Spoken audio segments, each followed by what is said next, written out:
subsuelo para extraer agua del acuífero guaraní. Pero no será para los uruguayos, será para una planta química alemana. Es el proyecto de hidrógeno verde en Tambores, que consumirá 700.000 litros de agua por día durante 30 años. Y se la llevará gratis, no pagará nada por ella. Y con el agua más pura del Uruguay producirá combustibles que se llevarán a Europa.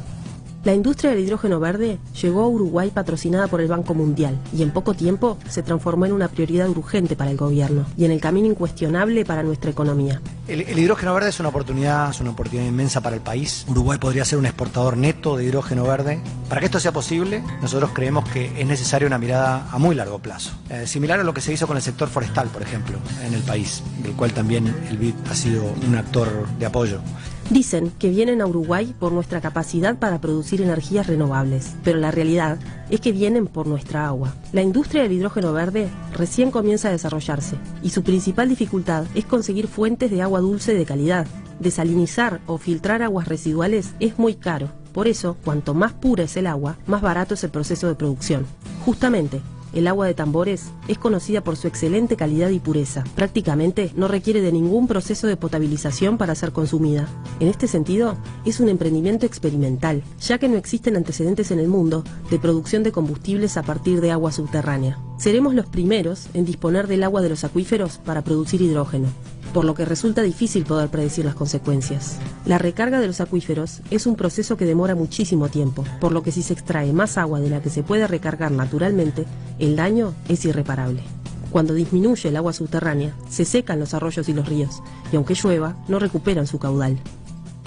En el contexto de crisis hídrica actual, el interés debería estar en la preservación y priorización del agua para el bienestar humano, pero en cambio, se sigue avanzando en el proyecto Tambores, a pesar de que todavía no cuenta con los estudios de impacto ambiental que garanticen la seguridad del acuífero.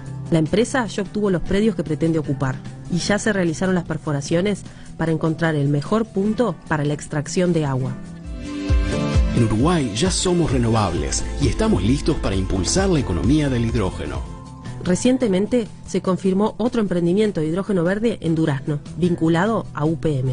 Y ya se habla de otro en Salto, y continuarán llegando. Dicen que la producción de hidrógeno verde no consume tanta agua, pero ¿cuánta agua potable es razonable regalarle a una empresa extranjera para que la convierta en combustible? Recuperemos la soberanía sobre nuestros recursos naturales. Firma por un Uruguay soberano.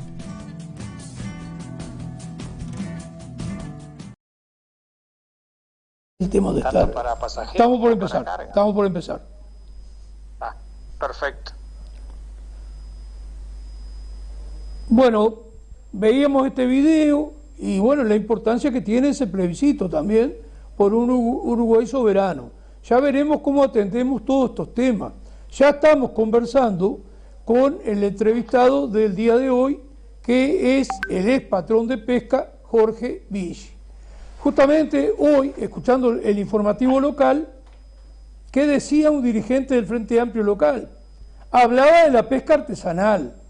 Y otra vez la misma historia, que con este hombre hemos reiterado muchas veces y vamos a seguir reiterando, porque el tema pesca que hoy vamos a abordar con él, y con algunos conocimientos que él tiene, especialmente para hablar de 2 o más especies que se podrían pescar, y eso significaría riquezas para el país y empleo para nuestra gente, y significaría la puesta en marcha del puerto de La Paloma, que para embarcaciones pesqueras ese puerto es suficiente y sirve.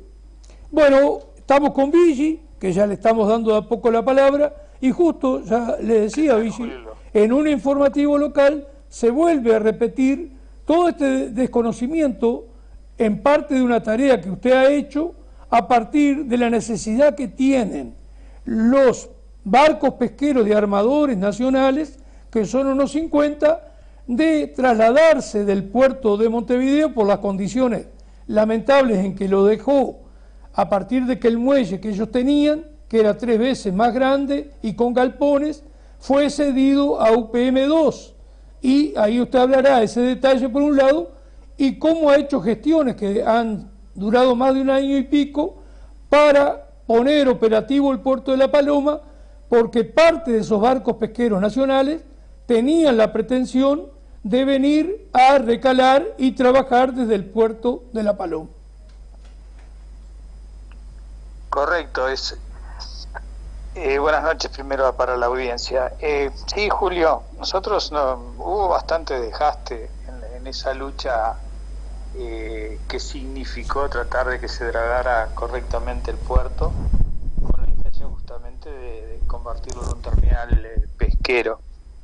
Pero solo se logró en parte porque la Draga 7, que había empezado el operativo de dragados, tuvo un desperfecto, fue a Montevideo con la promesa de que reparaba y volvía, y bueno, ya pasaron varios meses y seguramente no va a volver. Lo cual es una pena, ¿no? Realmente es una pena, porque se podría hacer, generar mucho trabajo, muchos puestos de trabajo en La Paloma, mucha mano de obra local, mucho insumo local. Pero no parece no haber voluntad para sacarlo adelante, y eso ha desgastado mucho, no, sobre todo a los propios empresarios que en definitiva invirtieron para que se pudiera operar en el puerto de La Paloma, y bueno, no fue correspondido. Realmente hay una falta de voluntad política muy grande para hacer eso. Eso es lo que les puedo comentar de nuestra experiencia.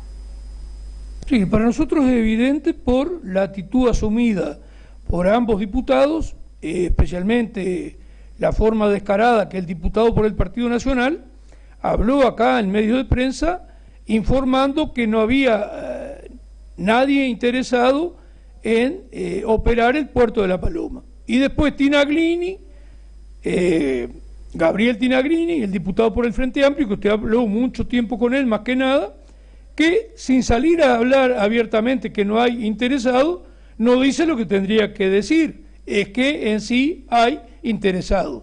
Y justamente las declaraciones que yo escuché hoy de alguien que fue alcalde de La Paloma por el Frente Amplio y que preside aparentemente una comisión de programa del Frente Amplio, simplemente se refiere a intentar tener contactos con pescadores artesanales, es decir, que tampoco alude para nada a esto, lo cual habla a las claras que hay una política de conjunto de las dos coaliciones, que se pretende que el mar nuestro siga a expensa de capitales extranjeros, y ahí capaz que usted puede hablar algo en concreto de la cantidad de embarcaciones que hay, y especialmente que esta actitud es referida a todo el Atlántico Sur. Es exacto.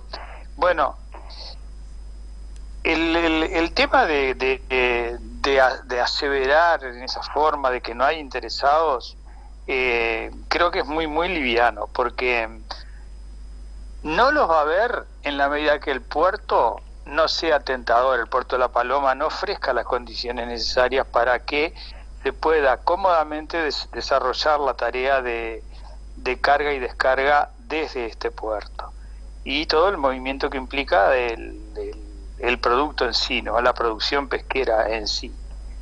Eso por un lado. O sea que lo primero es tener el puesto en condiciones, y yo le prometo que si el puerto está en condiciones va a haber muchos interesados. Y referido al tema que usted me decía de las embarcaciones,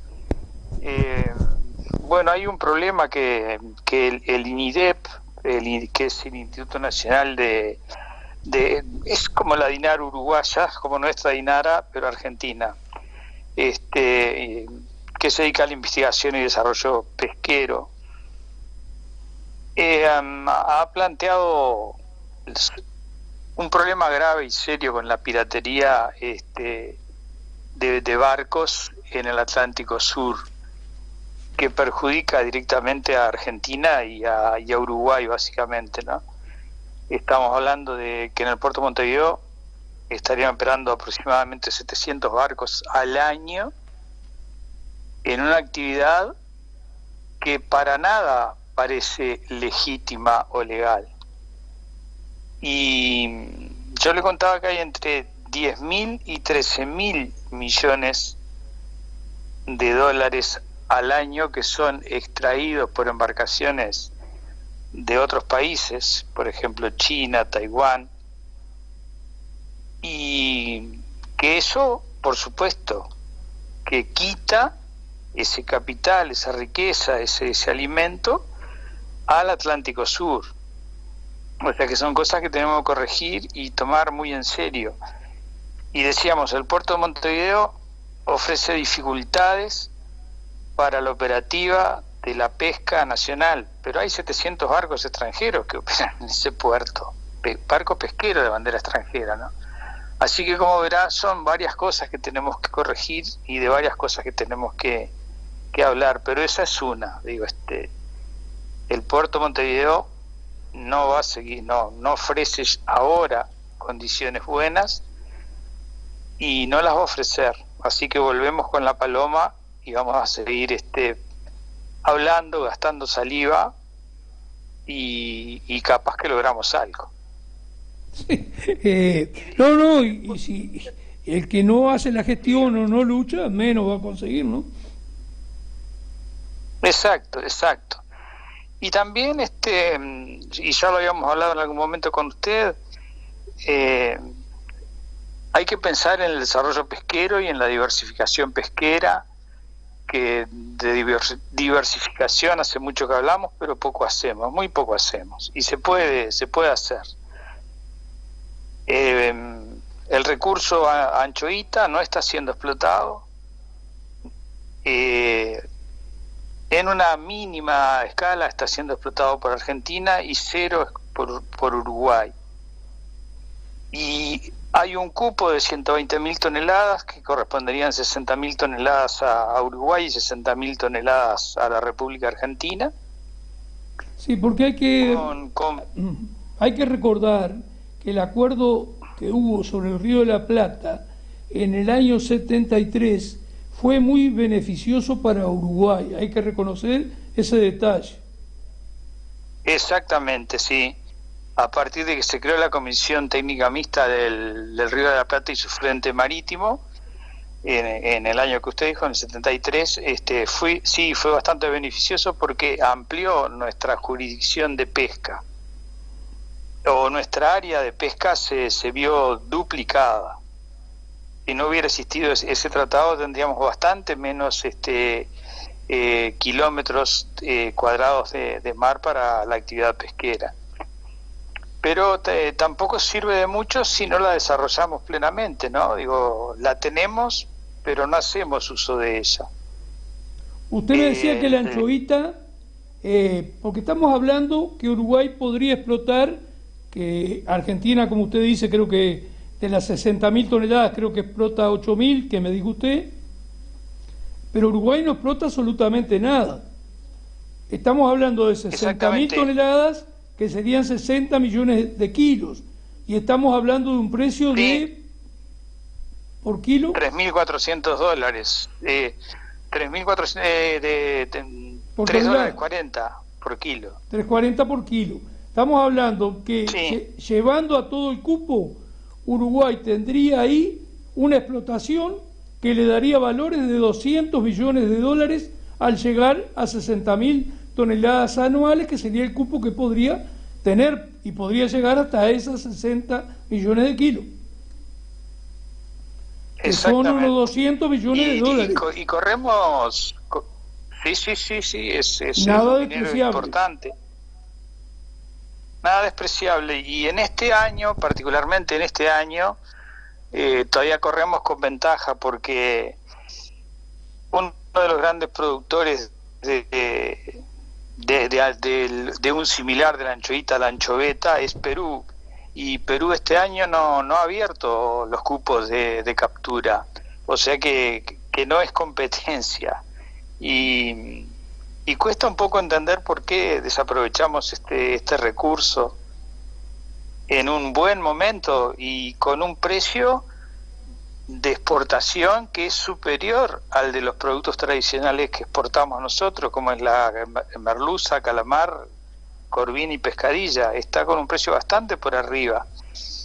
Y además la ventaja que tiene un precio alto de venta, también genera más mano de obra. Entonces, desde todo punto de vista sería un recurso a tener muy en cuenta y a pensar un poquito en su desarrollo. También, por cierto, Julio, precisamos puerto para hacer eso, ¿no? Sí, lo jodido de todo esto es que el puerto de La Paloma, en ese aspecto, es viable. Y para reiterar, por si hay alguna parte de la audiencia, que vale la pena a veces escuchar más de una vez esto, que no supiera, acá lo que se pide es simplemente el dragado. Acá es cierto, quizás haya que hacer otra escollera, pero ubicada correctamente, y no tirar 7 u 8 millones de dólares que se tiraron piedras al fondo de la bahía, que en realidad no detiene nada. No precisa ser muy inteligente para darse cuenta que no detiene nada. Y bueno, y después, como decía, una balanza que se precisa ahí, porque inclusive hay buena potencia instalada en energía eléctrica. No hay que olvidarnos que ahí funcionó Astra, por lo tanto hay carga eléctrica suficiente.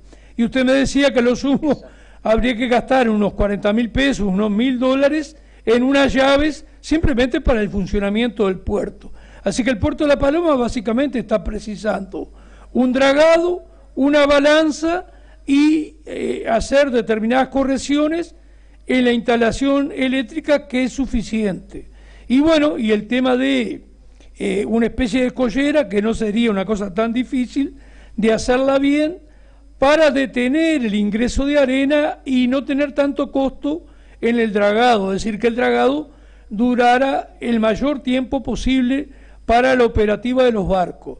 Estamos hablando de un recurso, la anchoita, que podríamos generar unos 200 millones de dólares y mucho empleo, porque usted en clase incluso me habló de la salazón de esa sardina, ¿no? Bueno, justamente es un producto que se exporta salado. Antiguamente, el último que pescó anchoita acá en Uruguay fue Astra. Y después no se pescó más, pero ahora ya no. Astra hacía harina con la anchoita. Ahora en realidad la anchoita es para consumo humano y se vende nada. Es ya le dije, bastante bien cotizada, a $3.40, y se podría tener una producción interesante. Y esa mano de obra que se genera en tierra con la preparación, empaque, el acondicionamiento de la misma en sus envases con sal, o sea, genera trabajo, ¿no? Y nos queda otra especie que también ya hace, yo diría que casi como 15 años que no se captura, que ya lo hicimos acá en La Paloma por muchos años, que es el caracol.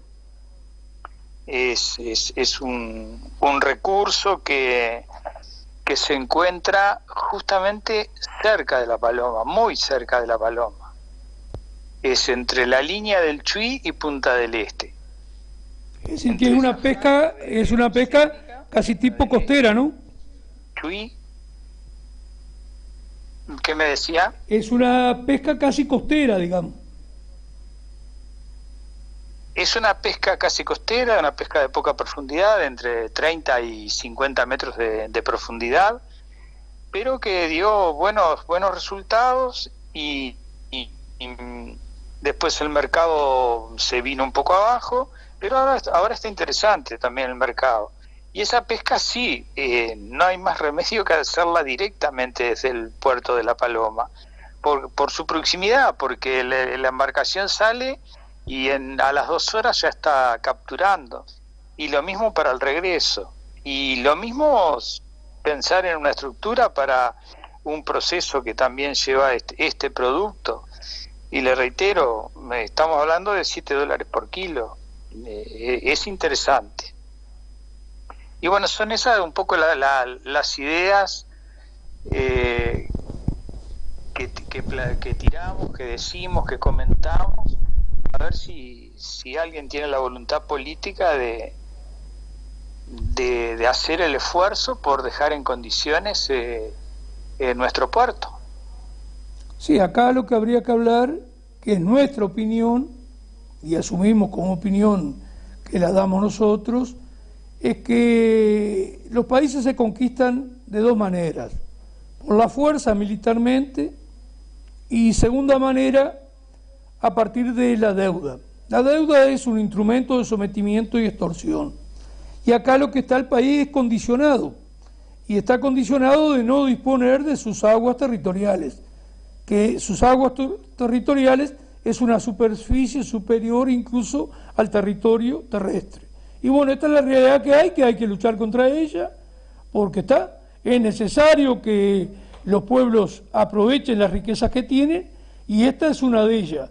Y usted se refirió a dos especies, y bueno, tendremos que seguir denunciando la actitud que asumen las autoridades, tanto nacionales como departamentales, y bueno, llegará un momento que también podrá crearse otras condiciones, que habrá que buscarlas. Este tema también habría que preguntarle al gremio del SULMA, el Sindicato Único Nacional de Trabajadores del Mar y afines, porque esto implica mayor empleo que el que hoy tienen, quizás mejores condiciones de trabajo e incluso mejora de los salarios, porque la existencia de más trabajo en el mar, en este caso específico, también redunda en mejores salarios en el futuro, ¿no?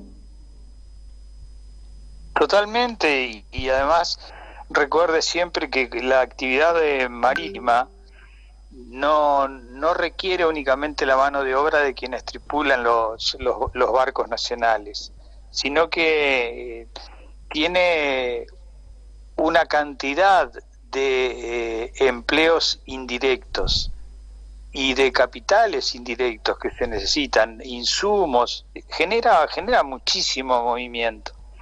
Entonces, ahora que he leído varios artículos de prensa sobre un puerto hub en La Paloma y todo lo demás, no sé, es como que a mí se me caen las tejas de mi casa y pretendo hacer un edificio de 45 pisos. Primero creo que tengo que arreglar las tejas, Julio. Sí, es clarísimo. No, y esto también va por mi cuenta, la opinión. Esto es parte de las chantadas que aparecen, las mentiras, los embustes, que aparecen previos a los actos electorales, que por supuesto no los pueden largar el mismo año 24, sino que los ponen un poquito antes. Hablar de que va a haber desalinización del agua, con lo que implica en costos y problemas que trae para hacer, por ejemplo, el hidrógeno verde, donde nos están robando el agua del acuífero, totalmente dulce, es totalmente inviable. Y además Uruguay no pesa en el conjunto para hacer un puerto regional o hub. Uruguay no pesa en el conjunto. Uruguay, dése cuenta que un puerto alrededor de la zona metropolitana, que por lo menos abarca 1.600.000 personas, podría tener, entre comillas, alguna explicación, pero no tiene ninguna, porque Uruguay no es ni el 2% del Producto Bruto Interno del Mercosur. Hacer un puerto de esas características se presta más para hacerlo en Brasil, que tiene más del 80% del Producto Bruto Interno de la región, del Mercosur, que hacerlo, y menos en La Paloma, una zona totalmente aislada. Acá lo que tendríamos que tener un puerto de repente para cruceros, un puerto para el tema de la pesca, mejor quizá, y un puerto para contenedores de repente también de mayor calado que ofrece el Océano Atlántico, y para ello también tener un tren propio que abarata todo el movimiento de cargas e incluso de pasajeros. Son esas las cosas que tenemos que pensar como país.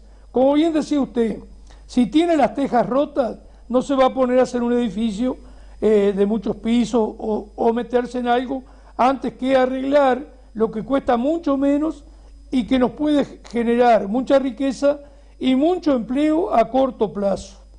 Tendríamos que hacer como un redondeo, Vichy, pero yo creo que todo lo que hemos ido exponiendo va teniendo de a poco importancia para ver si podemos mover esta situación, que la verdad que a veces da pena pensar en lo que está pasando, porque el puerto de La Paloma tiene un abandono que ya lleva muchísimos años, y es realmente una pena que las autoridades departamentales no presionen sobre las autoridades nacionales para tomar determinaciones y poder andar ese puerto. Pero habrá que seguir en la lucha, Villa. Exactamente, porque el puerto está construido, no estamos hablando de construir un puerto, estamos hablando de hacer algo que por años no se hizo, que es simplemente su mantenimiento y dejarlo en condiciones, modernizarle unas pequeñas cosas y dejarlo en condiciones para la operativa. Pero bueno, no creo que tenemos que seguir reiterando y hablando sobre esto hasta que las autoridades se sensibilicen y entiendan que en realidad estamos planteando ideas o aportes que significan generar fuente de trabajo, mano de obra nacional, explotar recursos nacionales con capitales nacionales. Por suerte el 90 y pico % de la flota uruguaya es de capitales nacionales. Y bueno, esos capitales podrían perfectamente operar en este puerto y estamos siendo necios y le cerramos la puerta. Y eso es lo que tratamos de hacer con estos comentarios y con estas opiniones, es abrir esa puerta y trabajar. Bueno, le agradezco todo este tiempo y por el conocimiento que usted tiene en todo lo referido a pesca de altura.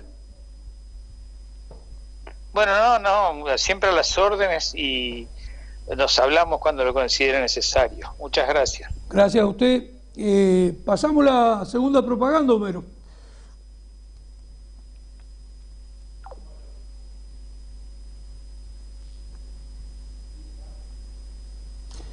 Bueno, veremos que... Bueno, ese es el logo del Partido Humanista, en el cual estamos ahora integrándolo como parte de la Unidad Popular.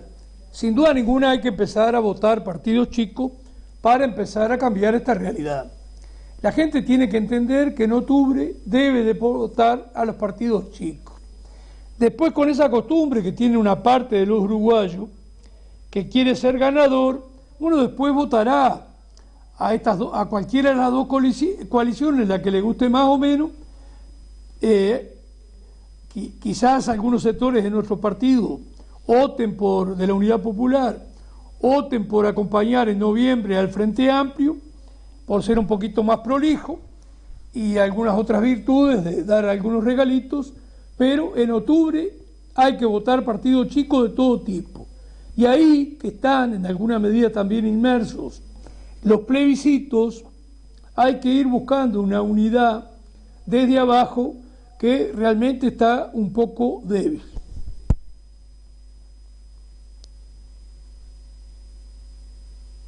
Lista 1969 del Partido Humanista.